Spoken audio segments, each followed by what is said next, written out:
یہ کھجوروں کا باغ ہے مزرعہ.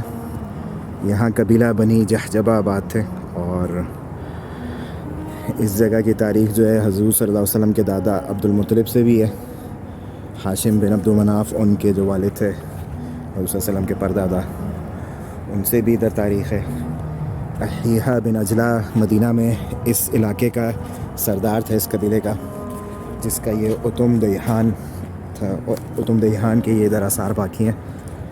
اور اسی طرح جو طبہ تھا، قبیلہ حمیری یمنی قبیلہ تھا، اس کا بادشاہ تھا طبہ، جس کا اصل نام تھا اسید بن کرب. اس کا بھی سیرت اس جگہ سے تعلق ہے. ہوا یہ تھا کہ یہ اتم دیہان کا جو مالک تھا احیحہ بن عجلہ، وہ اس قلعے میں آ کے اپنے آپ کو اس نے چھپا لیا تھا.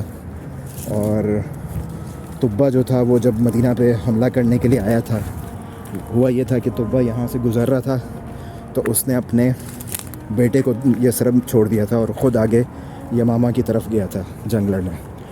یمامہ کو اس نے فتح کیا. جب واپس آیا تو اسے پتہ لگا کہ اس کے بیٹے کو کسی نے قتل کر دیا. تو اس کے بدلے میں اس نے قسم اٹھائی کہ میں اس یثرب کے لوگوں کو برباد کر دوں گا، سارا جتنے بھی یہ شہر ہے. تو احیحہ بن عجلہ ادھر قبیلہ بنی جحجبہ ان کے سردار تھے.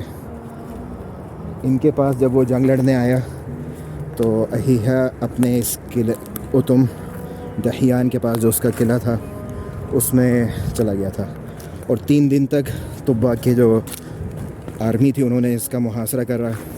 لیکن صبح کے وقت طبہ کی آرمی سے احیحہ بن عجلہ وہ جنگ لڑتے تھے، اور رات کے ٹائم احیحہ ان کو اپنے قلعے کے اوپر دیوار سے کھجوریں پھینکتا تھا اور کہتا تھا یہ تمہاری مہمان نوازی، یہ کھاؤ.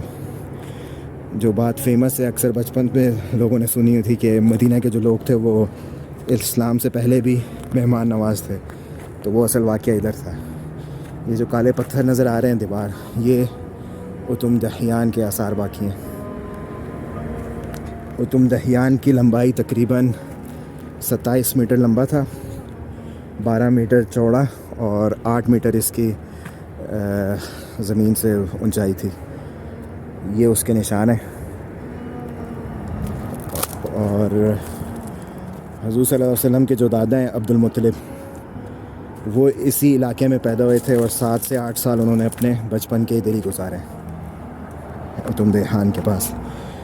ہاشم بن عبد المناف، جن کا اصل نام عمر بن عبد المناف تھا، یہ مکہ میں پہلے شخص تھے جنہوں نے حجاج کو شوربے کے اندر روٹی کے پیسز توڑ کے یا روٹی کے ساتھ ان کو کھلایا تھا کھانا. تو روٹی توڑنے والے کو ہاشم کہتے ہیں، اس لیے ان کا نام فیمس ہو گیا تھا ہاشم. اور ہاشم بن عبد المناف جب یثرب آئے تھے، مکہ سے وہ نکلے تھے زیارت کے سلسلے میں شام سیریا کی طرف. تو یثرب میں جب وہ اس جگہ رکے تو یہاں ایک بازار لگتا تھا، سوق اصاف یا صواف کے نام سے اس طرح کچھ نام تھا. تو اس بازار میں انہوں نے ایک عورت دیکھی جس کا نام سلمہ تھا، جو بنی نجار قبیلے سے تھی. وہ عورت اس احیحہ بن عجلہ کی، یا احیحہ بن جلاح بھی کہتے ہیں، اس کی بیوی تھی. لیکن احیحہ بن جلاح اس وقت قتل ہو چکا تھا یا مر چکا تھا.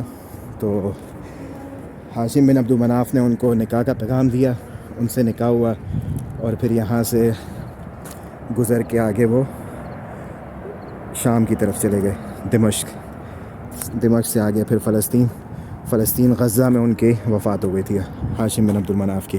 تو اسی جگہ سلمہ سے عبد المطلب پیدا ہوئے، جن کا اصل نام تھا شیبۃ الحمد.